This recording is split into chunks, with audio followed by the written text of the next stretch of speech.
Since time began, mankind has sought the answers to life's greatest questions. It is a burning desire that has driven both nations and individuals to consume and conquer all frontiers set before them in a search for ultimate meaning. The quest for answers has taken the human race to the very ends of the earth and beyond. Yet, despite our greatest achievements, there remains one as yet unconquered final frontier, death and the life beyond. And it is this frontier that holds perhaps the true answer to all life's mysteries. Hello, I'm Ron Bailey. Welcome to the Lazarus Phenomenon, the program where we seek to answer that one most intriguing question. Is there really life after death? Every person has probably asked that question at least once in his or her lifetime. Do we cease to exist the day we exhale our last breath? Or is there more to it than that? Where do we come from? Why are we here? Where are we going? Is our existence on earth merely a product of chance, a random act of cosmic coincidence? Or is there really another world beyond the seeing eye? Since earliest times, most cultures have displayed a belief in life after death. Throughout the ages, poets and writers voiced their own interpretations of the teachings of Jesus and what the biblical authors had written of heaven and hell.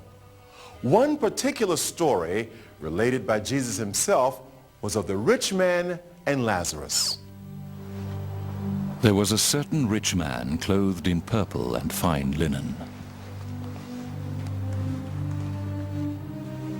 And there was a beggar named Lazarus who laid at his gate full of sores, and desired it so to be fed with the crumbs which fell from the rich man's table.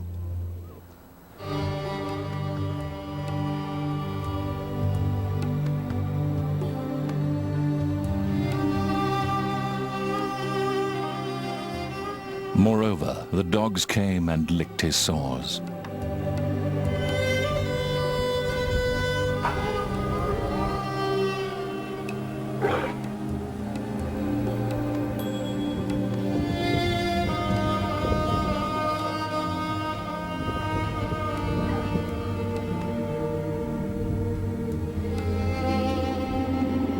And so it was that the beggar died, and was carried by the angels unto Abraham's bosom.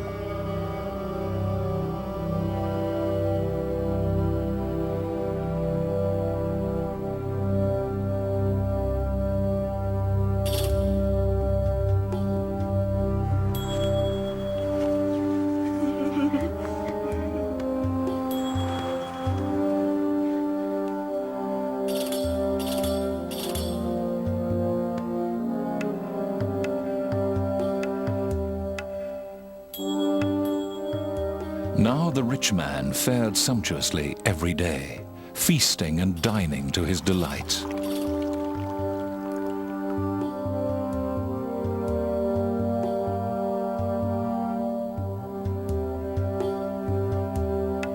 But it came to pass that he too died, and awoke in Hades.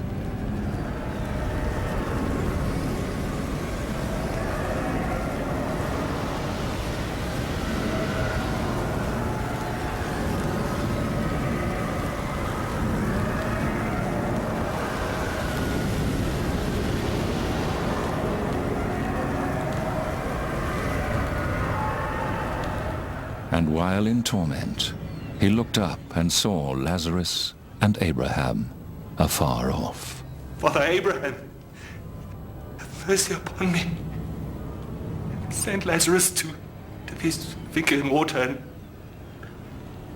cool my tongue. I am in agony in this fire. My friend, remember that while you lived, you had everything good, and Lazarus everything bad. Now he is at peace, and it's you who are in pain. And besides, there's this great chasm between us that no one can cross over. Abraham, Please send Lazarus to my father's house. I have 5 brothers. Do not let them come to this terrible place. Your brothers can read what Moses and the prophets wrote. That's what they should pay attention to. It's not enough. If someone from the dead were to go to them and tell them, they would turn to God. If they won't pay attention to Moses and the prophets, they won't even listen to someone who comes back from the dead.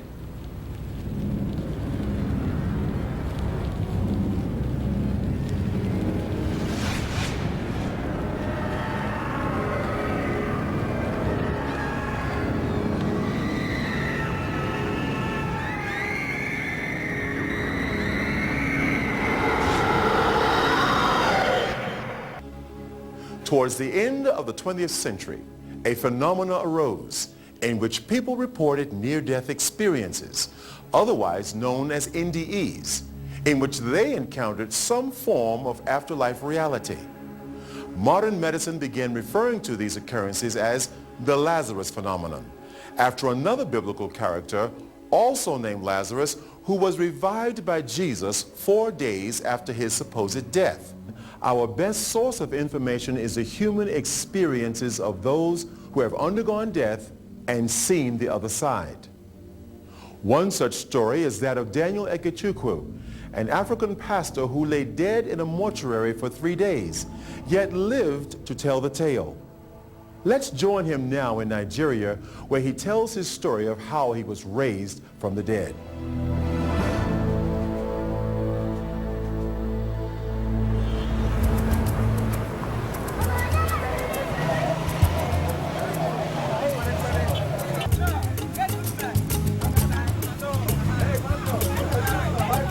For the Ekechukwu family was always a time of celebration. Celebration of the birth of Christ and the love of friends and family. Hi, Dad. Yo, I've got a God for you. But this time, things were different. On the surface, everything seemed fine. But inside, Daniel was boiling with anger and unforgiveness. He had recently fought with his wife and was still harboring deep resentment. that I had a quarrel with my wife on Thursday. And the little quarrel I had with my wife, I frowned on her. Then on Thursday night, she was knocking on my door. I couldn't open the door for her. Then on Friday morning, she now knocked on my door. No, on Friday morning, she woke up and I come out. She said, "Daddy, good morning." I did not accept. I didn't talk to her. I kept quiet on her and I left on Friday morning. She offended me. She did something wrong and I was angry on her. I was annoyed. Daniel's anger had so blinded him that he had not even seen his son that day. Mommy, Yeah, my son. where is Daddy? He went to deliver goat to grandfather in Owerri. Gamble, how ya bata? Soon, my son, go and play. Daniel's thoughts that day were somewhat distracted, almost as if his mind were somewhere else. As the sun started dipping down, Daniel began to speed up, wanting to get home. He was still very angry.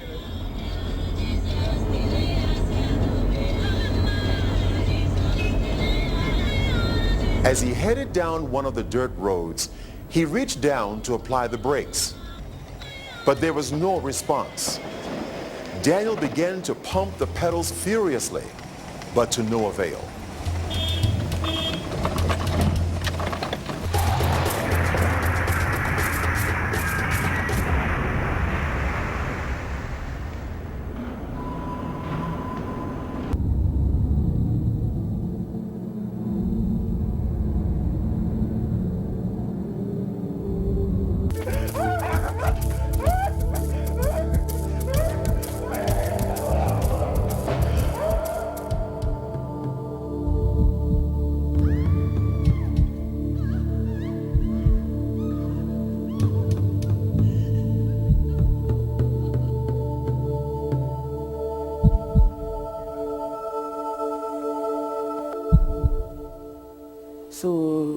he came back lamenting Auntie Mommy that pastor is dead, that he saw a group of people carrying him on his head, moving down there.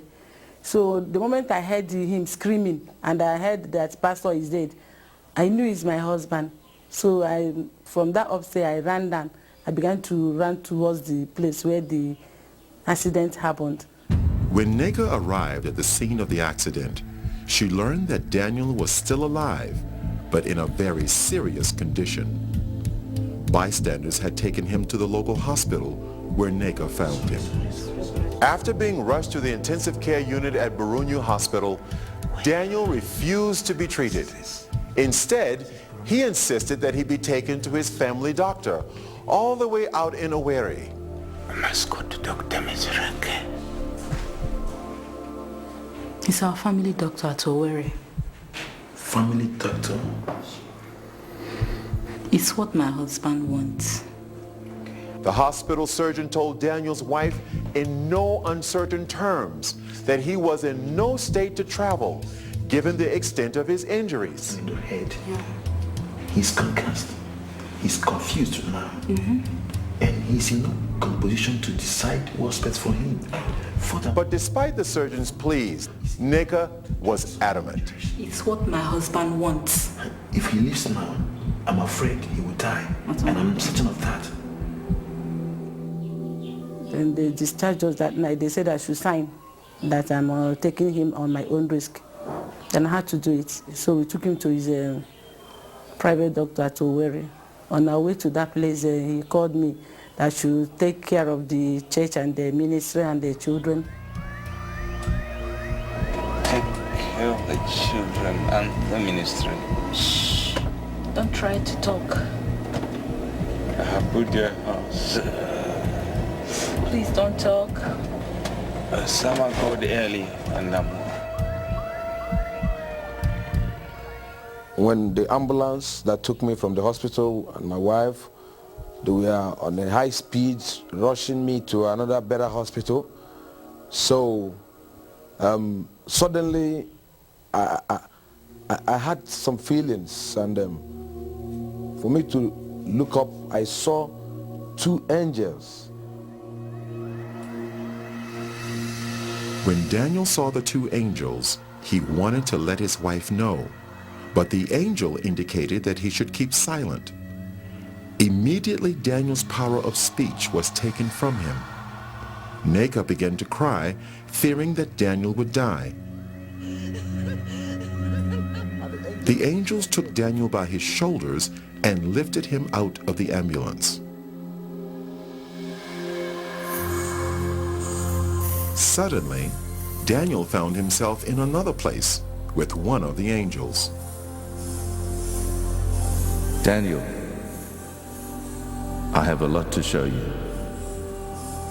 As he looked out, Daniel saw a place where a multitude of people gathered, and their appearance was like that of the angels. Their color was pure white, and their bodies seemed to glow with radiance. Because of their similar appearance, Daniel thought he was seeing a gathering of the angels.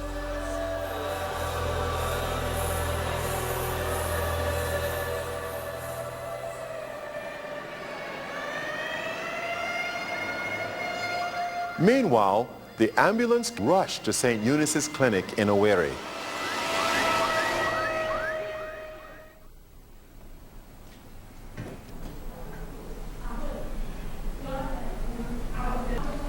Neka and a friend of the family waited with bated breath as Dr. Jose Anibunwa examined the patient.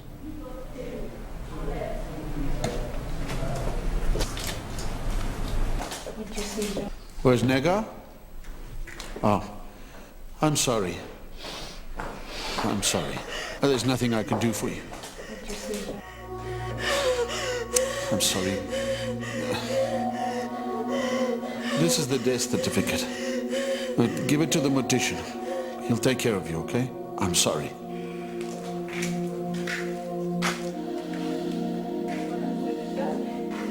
Then That place, the doctor came and checked him. After checking him, he discovered that he's dead.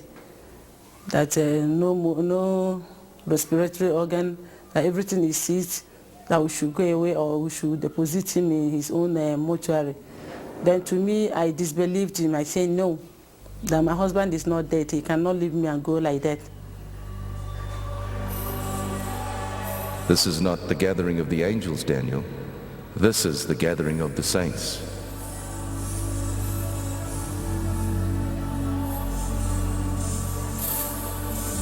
The differences between the saints and the angels were subtle. Their color is a pure, brilliant white from their hair down to their feet. But the difference is that the angels have wings, while the saints do not.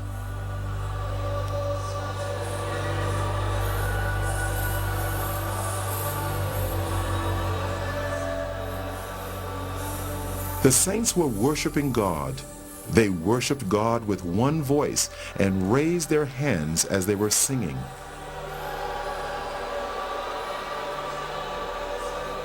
Daniel heard the sound of many instruments, and the sounds were like nothing he had encountered before. He longed to join these people and moved over towards them, but the angels stopped him. Daniel, don't go. I have a lot to show you. Take this file and record everything you see. The multitude that Daniel saw were all looking at a bright light that shone like the sun. It was the source of all the light there. A very thick, heavy light coming upon them there. Now, they were all looking at that light as if they are seeing something there. But to me, I cannot look at that light. I cannot look at that light because it's so dangerous to my eyes. So I try to dodge to look through, but they were looking through. But to me, I cannot look through.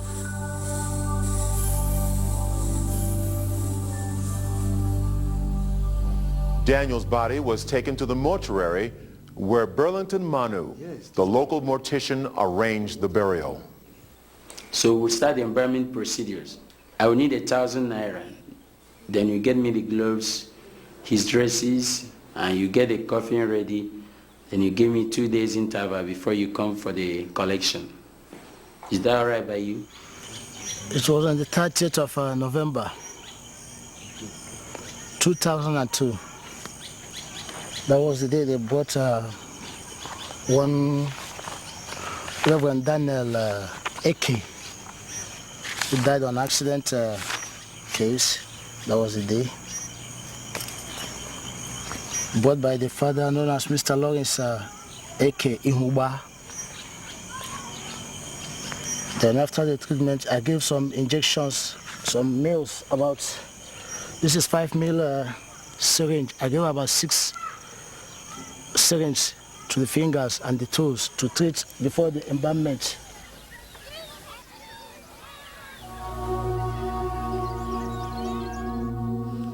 The 30th of November 2001 was a date forever etched on Nenka Ekechukwu's heart and mind. In fact, she remembers it well. That very day, it was terrible and horrible, and I was sorrowing. Then the word of God appeared to me in Hebrew 11:35. Women received their dead body back to life. So when I read that scripture, I said, dead bodies back to life, dead bodies, dead bodies. I began to meditate over the word of God. I said, dead bodies, my husband is one of the dead bodies back to life. I must take him to Bonke's crusade so that he will come back to life. Let's visit the mansions Jesus prepared for his people. Immediately, Daniel was in a new place with radiant mansions as far as the eye could see.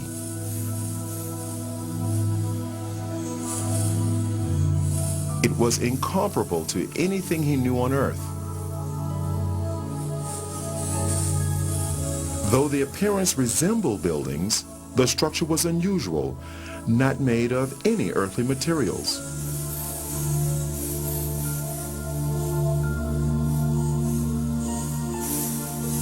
They seemed to be alive, moving.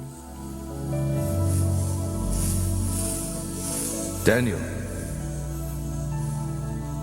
Jesus has finished his work. The mansions are ready, but the saints are not ready. There was a sound of beautiful singing and worship, and it seemed to come from all around.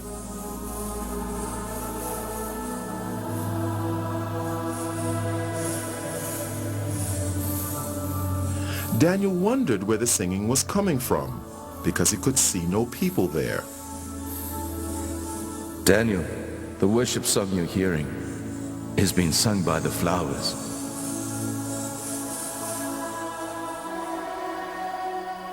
As he looked, Daniel saw the flowers swaying in response to the music. It actually seemed as if they were clapping their hands, shouting, and praising God.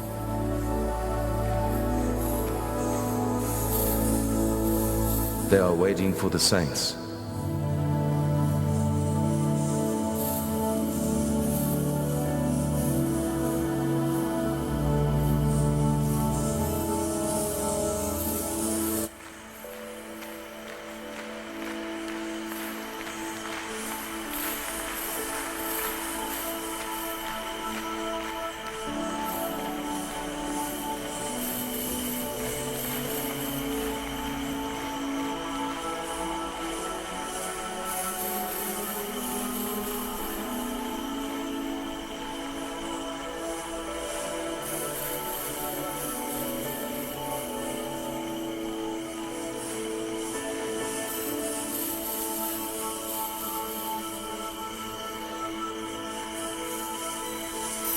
It was around between 12:01 midnight when I came out.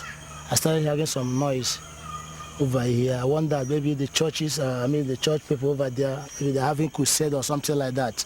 And I keep on hearing singing and praises, clapping. I wondered. One of my mind told me to come down. Maybe that happens in the mortuary.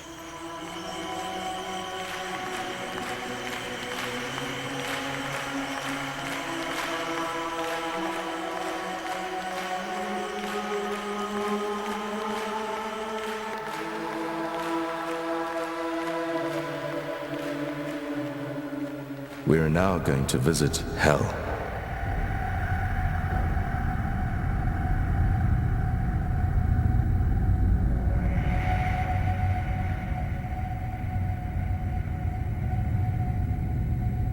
Can you see the gates of hell?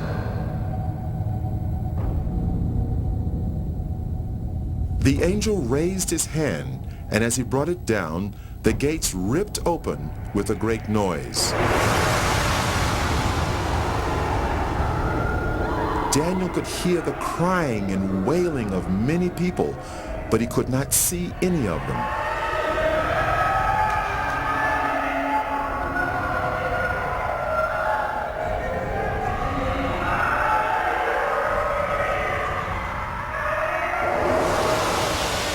And then a light shone from the angel's body into the darkness, so that Daniel could see more clearly.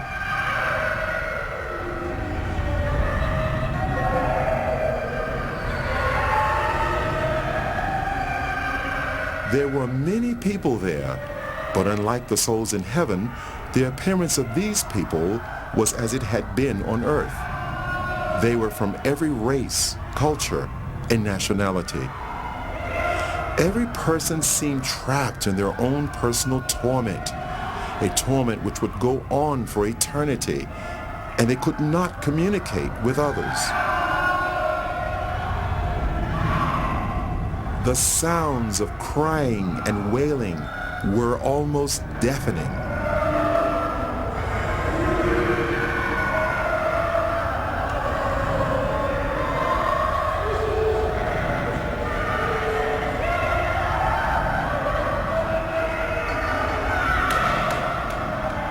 Suddenly, they all seemed to become aware of Daniel and started crying to him for help. and they called to Daniel only as if they could not see the angel.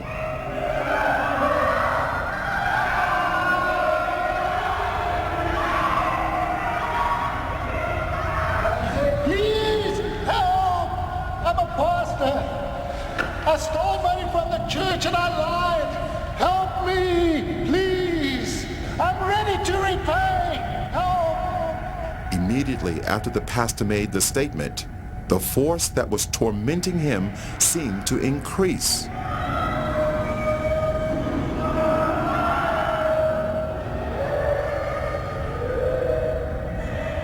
The people had flesh, but no blood, and they almost seemed to be on fire, although no flames could be seen.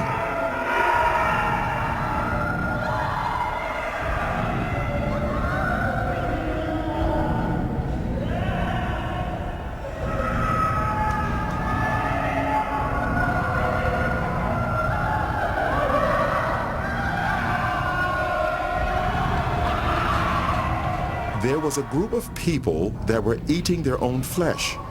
They would vomit what they ate, and their flesh grew back. This carried on in an endless cycle of torment.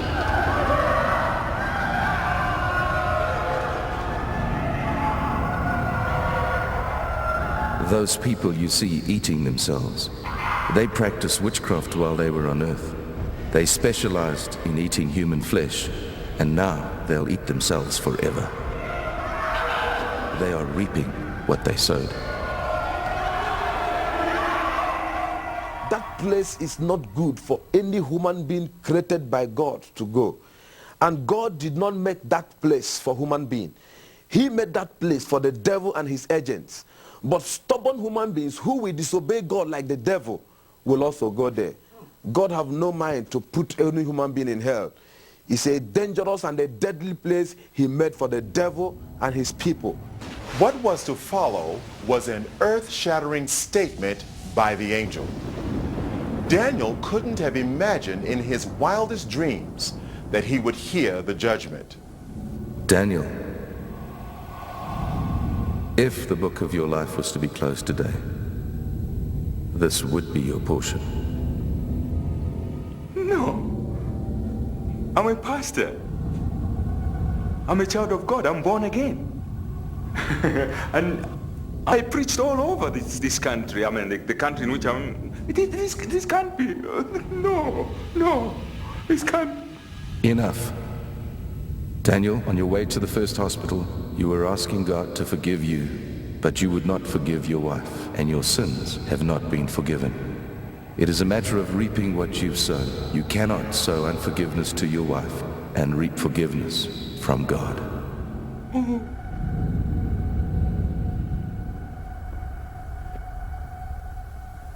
And immediately he made that statement, my spirit convinced me that what the angel told me or the judgment on me is true.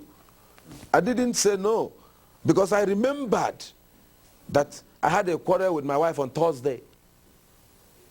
And the little quarrel I had with my wife, I frowned on her. Then on Thursday night, she was knocking on my door. I couldn't open the door for her. Then on Friday morning, she now knocked on my door. No, on Friday morning, she woke up and I come out. She said, Daddy, good morning. I did not accept. I didn't talk to her. I kept quiet on her and I left on Friday morning. Are you getting what I'm saying now? Because my wife provoked me. She offended me. She did something wrong. And I was angry on her. I was annoyed. So I didn't accept her great. I left on Friday. On my way coming back, I had the accident and died. So now the angel told me that my wife offended me and I did not forgive my wife. And I come to God and ask God to forgive me, that I am not forgiven, that this place should be my portion. I now cry. I did not say no. I did not reject the judgment. The judgment was true to me because I know in my heart I was angry with my wife. I was thinking of what to do on her. I was thinking of, my wife slapped me. My wife slapped me. What am I going to do to her? What am I going to do? I was thinking of what to do. So in my heart, I was annoyed. And I believe God was judging my heart. So say to me that I didn't forgive my wife, that I'm not forgiving. So while I was crying, shouting and shouting, I was not crying that I was only saying, you see how I destroy my soul? Look at how I destroy my soul. While I was shouting and crying, I was afraid. Tears was all over me. I was panicking because that place is not good for anyone. And the way everything was looking, nothing, if God went to put me inside hell, nothing will prevent him, because while we were discussing, some group of people, thousands of people, we are being sent into hell.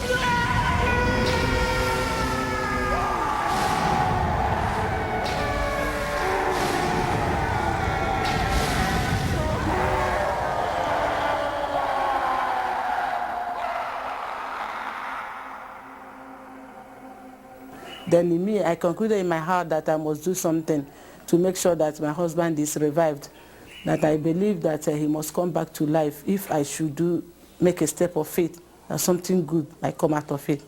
Papa?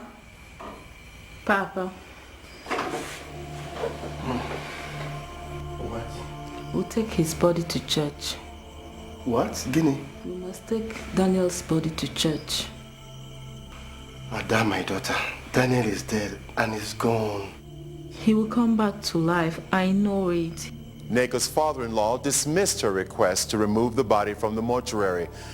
But meanwhile, on the other side of town, things were working miraculously in her favor.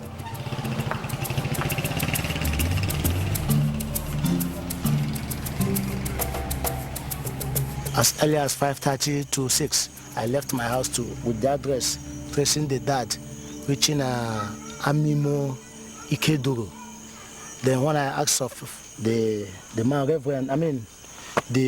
man, Mr. Lawrence Eke Ihuba, then they directed me to him, and I told him to come and remove the corpse that they brought inside my mortuary. They claimed that he died on accident case, because during that time he was bleeding. Yeah. Then I asked them to come and remove the body. I saw some kind of signs. I don't know what is wrong with the corpse. I don't want anything to hurt me, because this job is a tedious job. It's a dangerous job.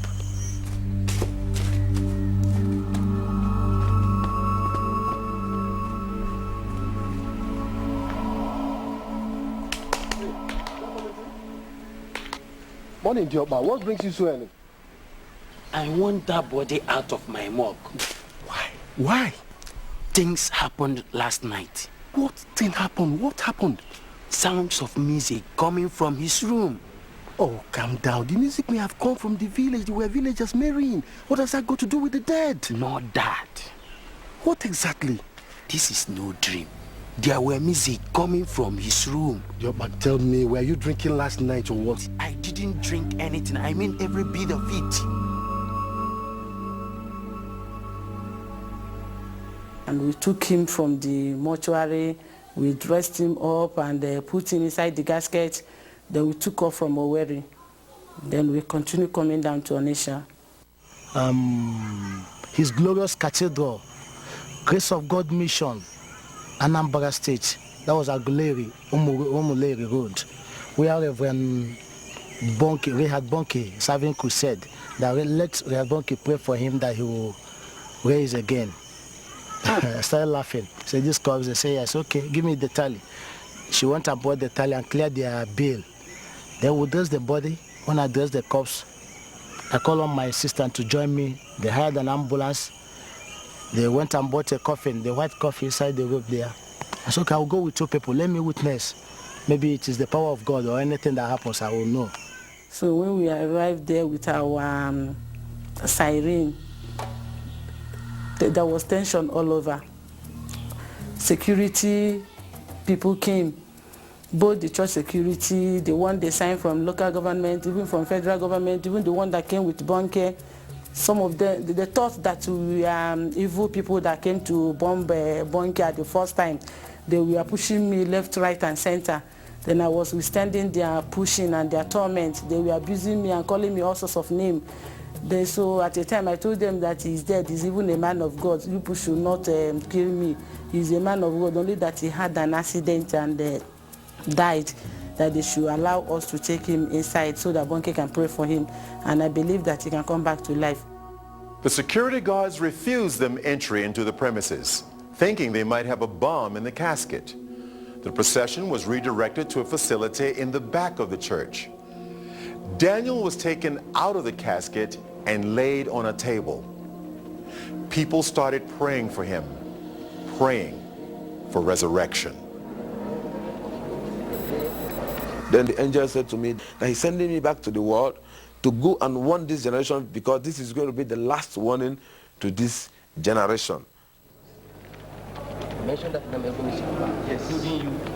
As prayers was going on, then his heart began to pant. Life began to come in his heart. They continued praying, we were praying. I saw these things were going on. He began to breathe gradually, but his body was still stiff.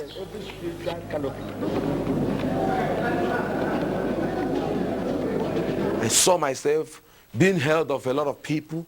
Oh, I was naked, I was wearing only trousers, they pulled all my dress. I saw a crowd of people, more than 20,000 people. I looked my left, right, everywhere. People were shouting, crying everywhere. Some was praising God, some was crying, I was looking around, I couldn't understand what was happening. Because to me, I was falling down and I fell into pit. And to me, when I opened my eyes, I saw all hands was grabbing me. They said to me that I jumped up.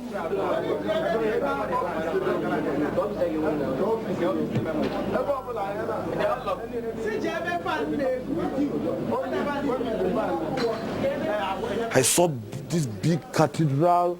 It's a very big cathedral. I looked by my right, my left, my front and my back. Everywhere was full of people. Some people were shouting, some were saying coffin, some say mortuary, some say 3 days. I couldn't understand what was happening because my experience there is not more than 15 minutes. So I don't know what they call about 3 days. To me, there was no night, there was no day. It was only that moment I was into.